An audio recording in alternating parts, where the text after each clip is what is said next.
I'm the French Spy, and welcome to the French Spy's Toy Room.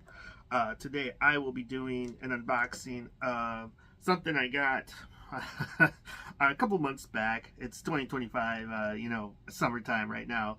So a couple months earlier, I received the Crooked Dice Studios 7 TV Fantasy Kickstarter, which was a reprint and updating of their original fantasy box set, which I missed out on.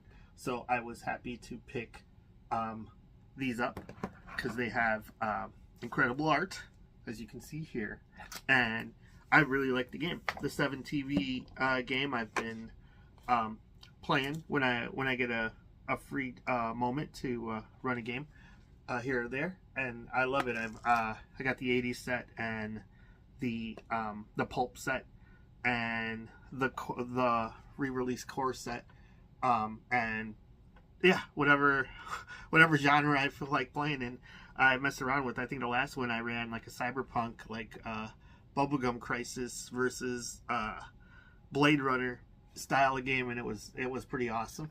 And these look great. So instead of a box set, you get some VHS tapes, which I like. It's awesome. I've got a couple different companies I have are doing the same thing. So I got a lot of VHS boxes in my board gaming area for tabletop gaming, I guess, for some reason. But I think I preferred that pulp box set. I think that was my favorite thing that I've gotten from them. But regardless, game's still good. Components are good. I just the packaging. I think I like the box set a little bit more.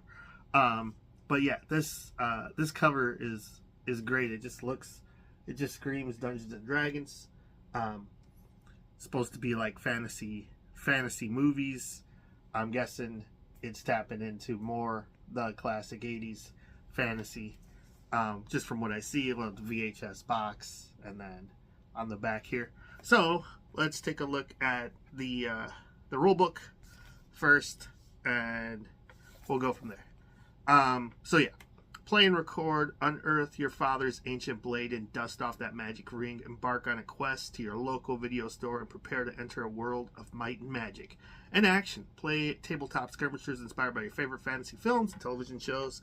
Enjoy hours of cinematic action, playing epic movie heroes, villains, and stop-motion monsters. It's packed with 220 profiles, and we'll see all that. Okay, so Be Kind Rewind, Crooked Dice Game Design Studio, and let's take a look. So, what do we got here? We got some opening credits. Here, let me swatch. Maybe we'll do it in reverse so I can go through the book at the end, and I'll just change up the camera. So there we go. So in here we have the fantasy accessory pack. Yeah. So which one? This is pack 1. Okay, so that's pack 2. So we'll do pack 1 first. There we go. We got a nice picture of what looks like an elf. I don't know, she might be a mage of some sort, and a fantasy party. And it looks like you got your character cards here. And let's pop this open. Just say on the back here, pretty much the same thing. You build your cards. So you have 2 packs of cards, and these are pretty much all the characters you'll use in the game, and then a script. So let's see. So basically it says act 1, act 2, and act 3, and you set this up. It tells you how to build the deck, and as you go, the game has a time limit. When you get through however many cards you use from each of these little decks to create a deck, that's when your game is up. So you're racing towards the to the finish to have the most victory points for the most part in most of the game. So it says this one is inferior sequel. You must activate one co-star model this turn. If you do not have a co-star, gain a action. So, cool. Alright, we'll come back to this. So that's what was in that box. We'll open those cards after we look through the book. Oh, is there more cards in this one? Oh, wow. Wasn't expecting that. So this is accessory pack 2. So that had your heroic extras and heroic stars. This looks like you got your villainous extras in a whole nother box. So got some Ratman. That's awesome. Some You're Not Skaven. Some more cards. Looks like props. And more character cards, it looks like. And MacGuffins. So just like the items that you're looking for. I do like the cover art a lot. And these are your magic books, the Book of Life. Does it say? Yep. So then there's some spells in there, which is pretty cool. Creatures Codex. You got your hand of flame and pentagram or whatnot. The Druidic Almanac. Some druid spells. It's awesome. The Infernal Folio. Some more demonic spells. What do we got here? Cleansing Fire. Difficulty Spirit 9. I'm guessing that's the dice roll target number. All allies within 3 inches of the spellcaster may remove 1 status. Any model within 3 inches with Infernal special effect may remove 1 status and recover 1 health up to your starting health. Oh, that's cool. Scrolls of the Dead. Uh-oh, you got a Necromancer book. And Reaper's Toll, Roll the Bones, and Soul Drain. So, these are awesome. Now, there's a lot of these. I think the other one had like 3. Shades and the Shadow. So, Space and Atlas of Space and Time. What's the Tome of Shades and Shadow, and Songbook of the Tales and Tunes. So this must be your Bard book. So those all look great. Okay, so let's take a quick break and now I'll set it up. All right, we're back with the Crooked Dice 7 TV Fantasy Genre Guide, Cinematic Skirmishing in the Fantasy World, and got the opening credits. Looks like, I wonder if they got help from, they usually get help from like a college to do a lot of the writing, so that's pretty interesting. Let's see what else we got here. Contents, forward. We can see a cool looking hill giant, or just a giant. Welcome. Every director wants to put in audiences on the edge of their seats and the lure of fantasy that you can realize every aspect of imagination in glorious celluloid or low budget VHS. Alright. And what is a skirmish game? Behind the scenes. Once and Future Queen excerpted from Bear and the Wolf Saga DVD box set. So this is what's I think is really cool about the books, especially the box sets that have been out before, is they have fake movies and like histories of the studios where they came from, and then ideas on how to run those fake properties as scenarios as in your skirmish. So that's it's real immersive, so I really like that. Anyways, what's in the guide? We got, so your genres, the grimoires we were looking at, and then we'll go back and look at some of the cards later. New script deck. Oh, okay, yeah. So script deck is what I took a quick look at, and basically shows you how to build your script, and then it's like the time limit for your game. Effects happen every turn when you flip those cards, and you can alter the battle. And it looks like instead of using the cards, I guess if you didn't buy the box, they have you can use a normal deck of playing cards to simulate that. What else do we got? Cast building. Okay, we got a big dragon here, and looks like the party is about to get wiped. Three dudes against that dragon. So yeah, good luck. Cast building. So then, miniatures first. It's miniatures agnostic, which means you can use any miniatures you own. They sell a buttload of different types of miniatures that are pretty much not the movie characters that everybody loves. But if you don't want to buy any of theirs, you can get your own and just use what you have, which is awesome. What I really like about just indie developers, just in general. Anyways, fantasy genres: epic fantasy, folktale. Cast members. What else do we got? Okay, so then these are, we'll look at the cards in a minute, but basically it's got all of the stats, or I don't know if it's actually the stats. No, it's just got the what type of characters are in the cards. But yeah, you really need the cards. They help out. So yeah, recommend.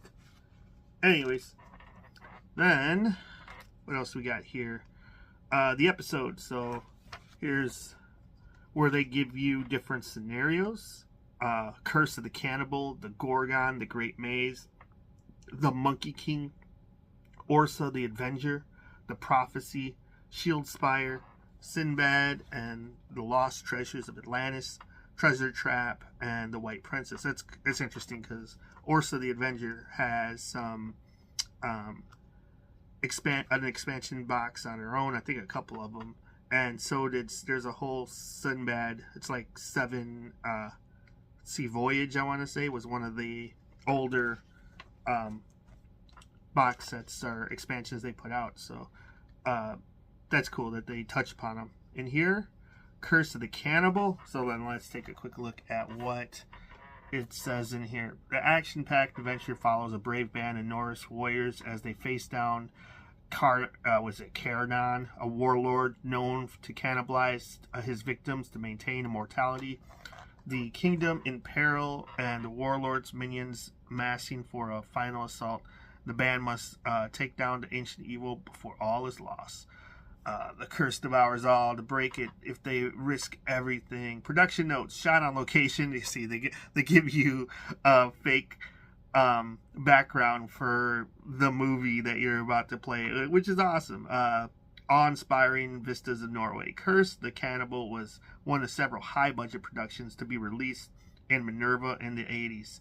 By Minerva in the 80s, another like their fake movie studios. It followed in the wake of Dr. Lorenzo's recent revival of iconic warrior priestess character Orsa, which garnered the studio considerable success in the box office. With a newfound capital, Dr. Lorenzo was able to expand production capabilities of Curse of the Cannibal, hiring more extras, increasing focus on authentic set and costume design. Lorenzo sought to deliver a fresh take on the classic Norse myths and folk tales. The result is an exhilarating and nerve-shredding experience, from the bloody defense of a besieged village to the perilous raid on the villain's foul underground lair. Cool. So, there's all the backstory you need for the movie that never existed. This is a raid episode, so you need the core book to play with this as well, to tell you how to run the scenario. Raid, I think, was just your standard, attack. Oh, there's a defender and an attacker. Anyways, 10 warriors tells you who to use in historical fantasy. There's a historical fantasy faction and a folktale faction. So what else do we got here? The co-star Carnon. So location, Riverside Camp. So you got to set up a camp and a cave system. Bone scattered cavern make for a grisly atmospheric set pieces. So they're just giving you ideas on how to set it up. The trope is the cavern and catacombs. MacGuffin is Mjolnir. Cool. Alright, so then there's a bunch of different ones. We got Gorgon, Great Maze, not Gandalf there,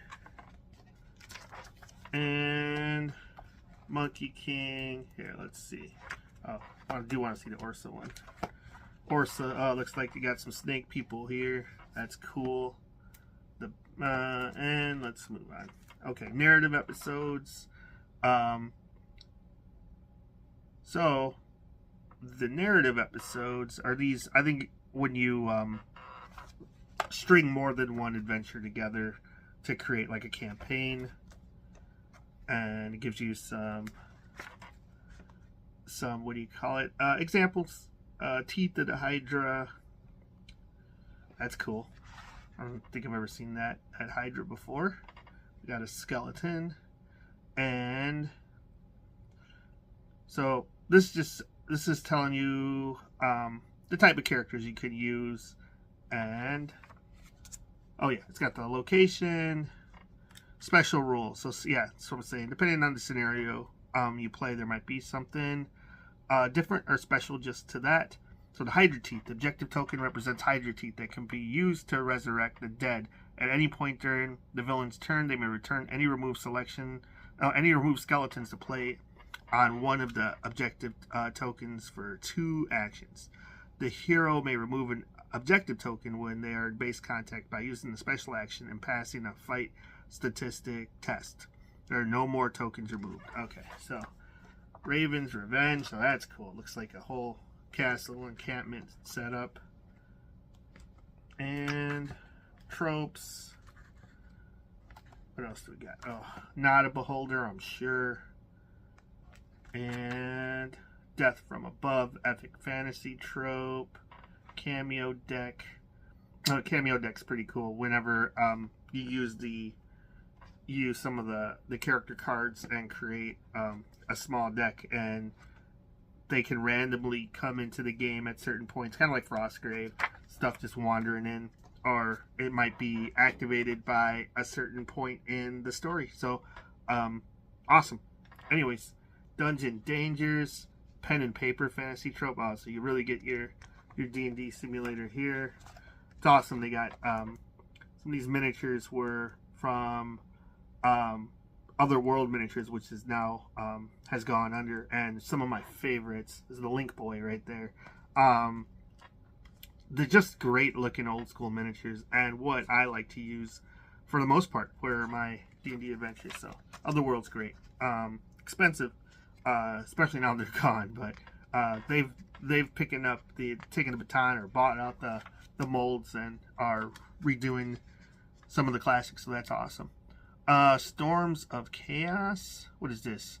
Tropes. Oh, okay. So it's like a table to roll on during your game to add some stuff that could happen. So like the Eye of Forever. Combatants glimpse their final moments. All models touched by the template are subject to a +8 strike and are knocked down if it succeeds. So, man, that's rough. Whole bunch, dude. Tomb of the Dead King. You always got to have like a necromancer or a lich causing problems in fantasy. So, yeah. So another table to roll on like that. Props. Did I skip anything good? Nah, props. So, so yeah, these are items that you can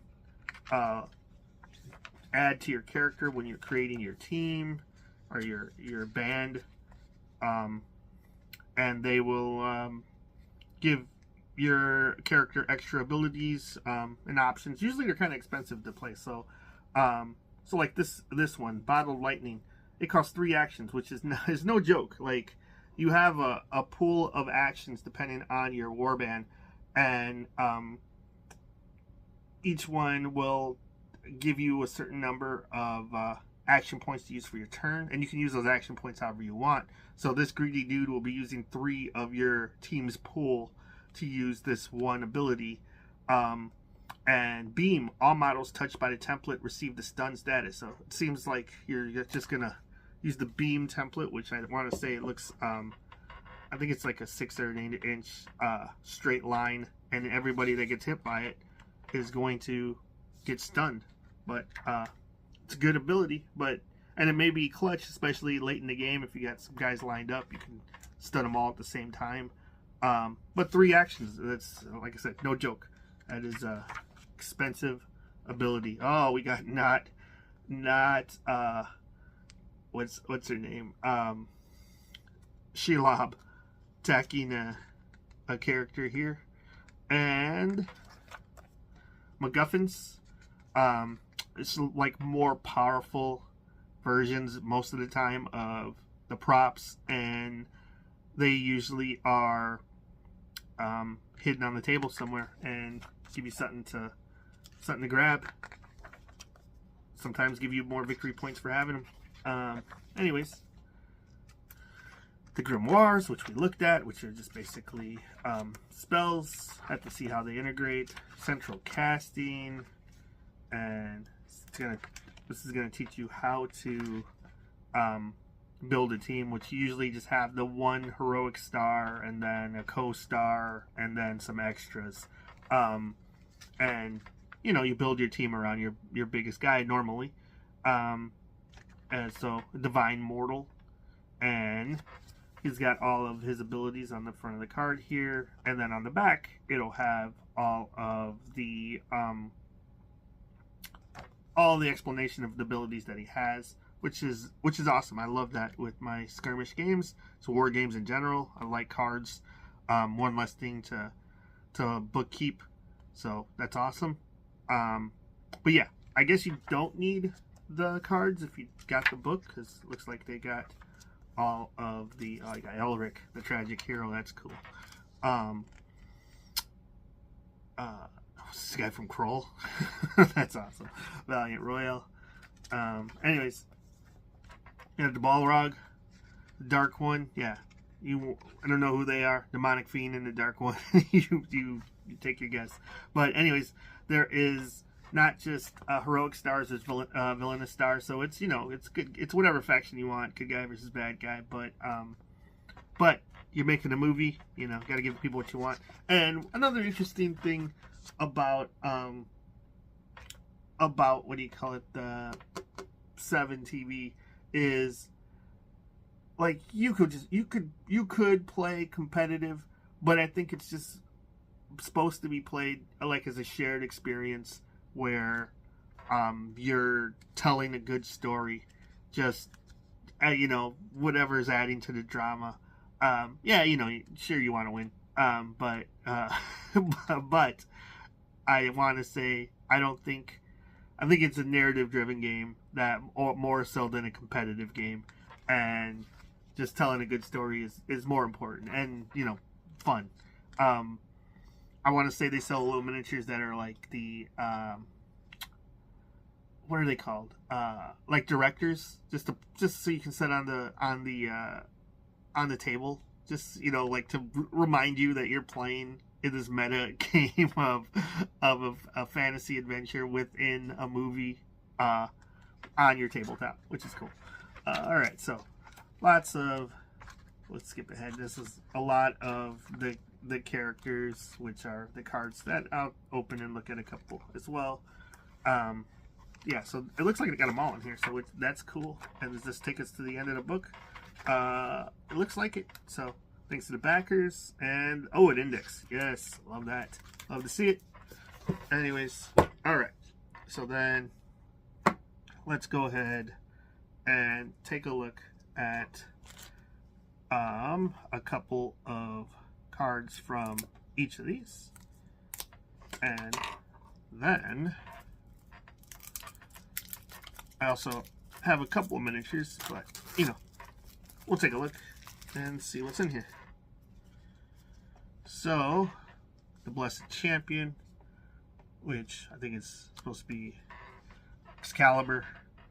And that is, he's got a 5 fight, which I think is pretty tough. Shoot a 3, defense 10. Mind is 4, that's like for resisting and whatnot. Body and spirit. And so his ancestral blade has a range of 1. a strike of +9, which is pretty good. Deadly, which whatever the ability is. Does it have the ability of deadly on here? No, I think you have to look that one up. But I'm pretty sure it's just doing extra damage or something along those lines. And what it does is -1 health whenever it does hit. So you'll have, it's got a fairly interesting system for 7 TV. You basically have a pool of dice, and you can of D6s, and you augment that with your action dice. You can add more from your action pool, more dice to your die rolls, and then you add your strike number. And I want to say it's to like the highest die number that you rolled.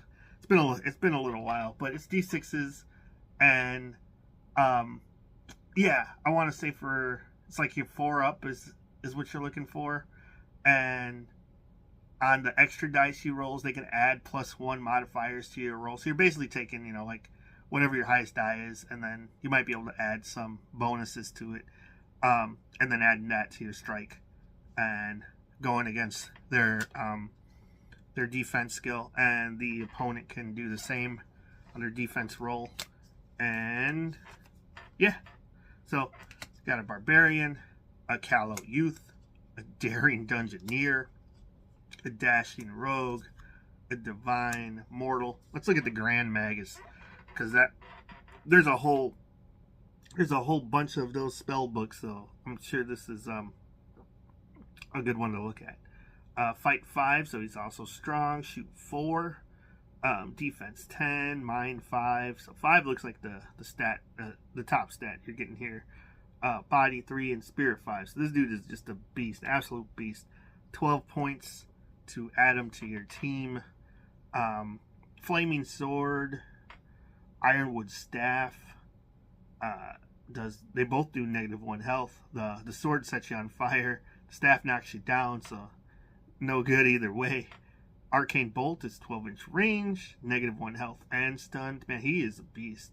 And beating brows, +0. +10, and then you're distracted.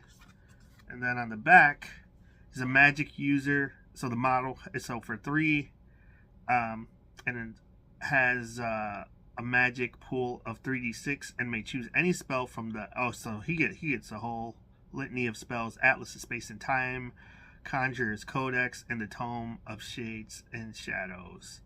Unexpected allies. Oh man, he gets a giant eagle and a bear, dryad, great a satyr, or sorcerer's sentinel to cast for free. Wow.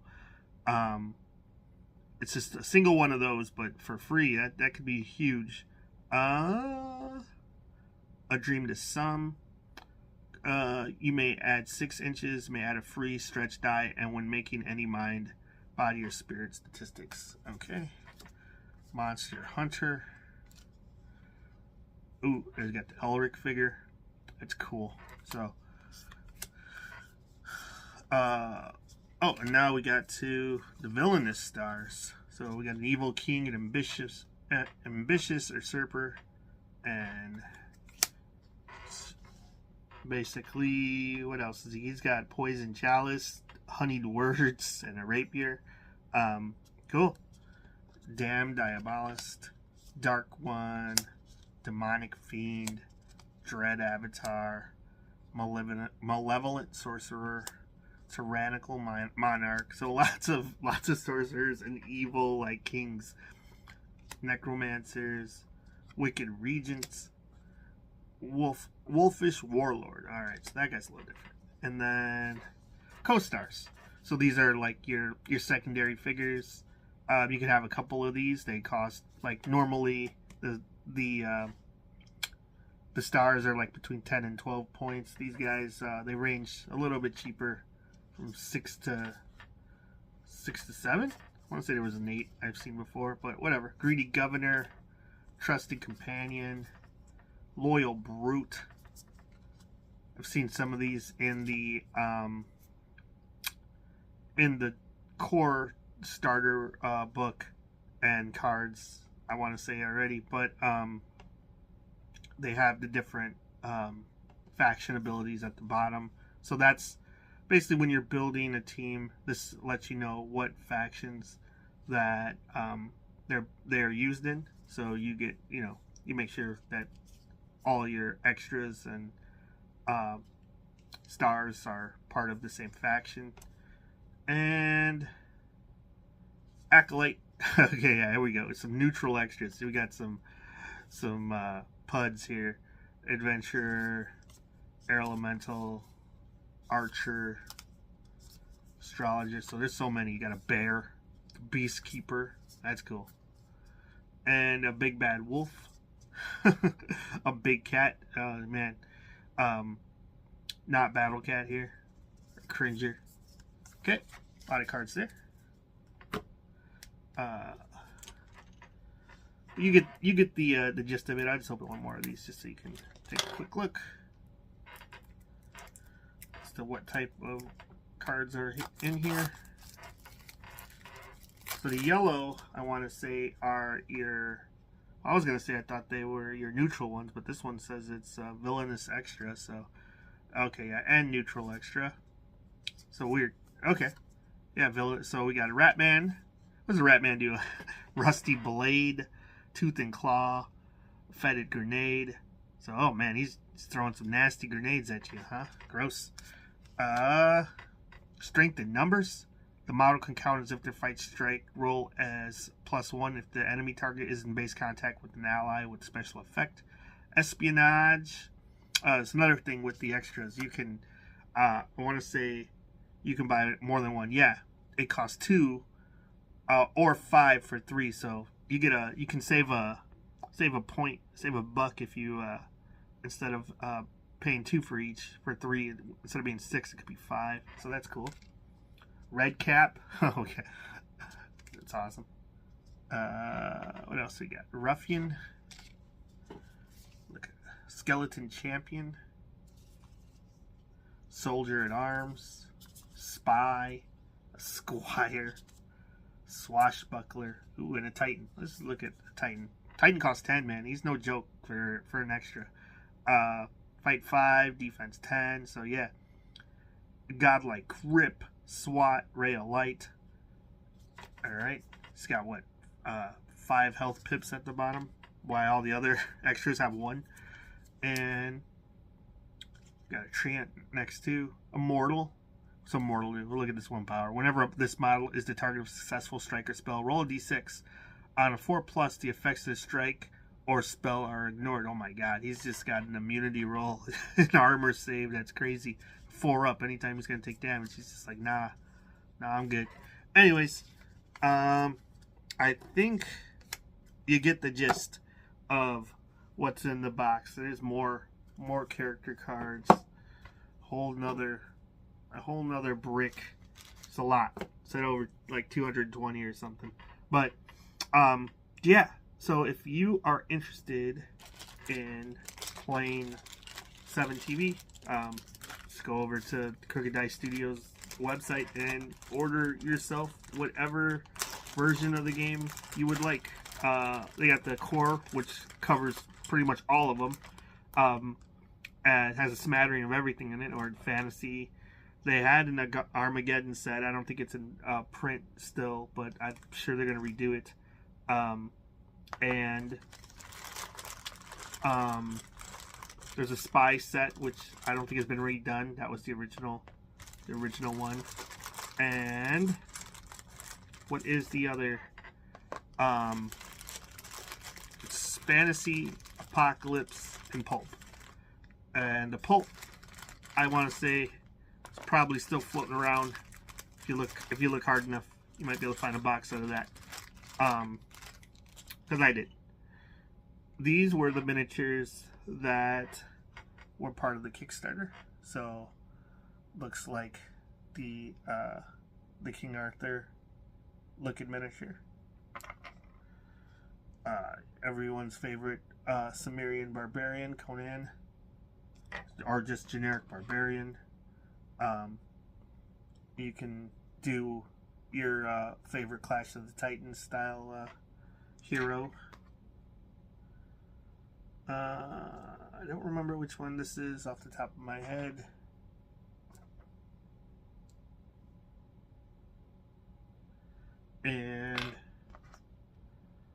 Looks like a Solomon Kane figure. This is awesome. Love some Solomon Kane. And we got some Beast from the Beauty and the Beast television show. This is a cool looking miniature. It's got some Ron Perlman in my tabletop actions. I ordered some more miniatures. This wasn't from the Kickstarter though. This was like the from the Dracula, which was another setting they have. I want to say which is used with the fantasy rules, but I got Dracula and the Brides of Dracula, so it's nice enough. You clean them up, put some paint on them. They're pretty good. Well, this is let's check something else. One of the brides are Lucy. One of the maybe I didn't get Lucy. It's just the brides. I want to say. Okay, but I'm sure one of them will play double duty as Lucy if I need her to. And this one's got a lot going on. I like that. Anyways, yeah. So this was the 7 TV Fantasy, and I hope if you pick it up, you enjoy it. I really like the game. It's got its benefits. I like pulp adventure and fantasy. I like any skirmish miniature. So this is it scratches a lot of itches for me. Ticks a lot of boxes. So anyways, thanks for watching. Like, subscribe, leave a comment, and see you next time. Bye.